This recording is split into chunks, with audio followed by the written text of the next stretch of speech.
Hello guys, welcome to my YouTube channel from the cooking corner and blogs. আজকে দেখতেই পাচ্ছেন আমি আবার চলে এসেছি তন্দুরি হাউস।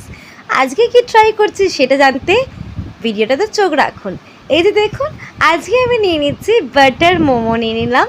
আর সত্যি এর গ্রেভিটা খুব টেস্টি ছিল, আমার তো খুবই ভালো লেগেছে, মানে খুবই ডিলিশিয়াস। যখন আমি এটা মুখে দিলাম সিরিয়াসলি খুবই ভালো লাগলো আমার। এই যে দেখুন আমি খাচ্ছি, আর তারপরেই কিন্তু আমি আর একটা জিনিস খেলাম, সেটা হচ্ছে চিকেন টিক্কা নান রোল। সিরিয়াসলি আমি কখনো আমি এগ রোল বা এই রোল জাতীয় জিনিসগুলো খুব একটা পছন্দ করি না, বাট এখানে যেহেতু নান রোল আছে, চিকেন টিক্কা নান রোল, সো আমার খুবই ভালো লেগেছে।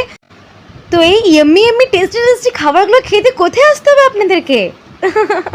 দেরি করছেন কেন, চলে আসুন তন্দুরি হাউসে, আর ইয়াম্মি ইয়াম্মি টেস্টি টেস্টি খাবারগুলো আপনারাও ট্রাই করুন। সো আমার ভিডিওটি আপনাদের ভালো লাগবে, লাইক করবেন, কমেন্ট করবেন, শেয়ার করবেন, সাবস্ক্রাইব করবেন, সাথে বেল আইকন ক্লিক করতে ভুলবেন না। Thanks for watching.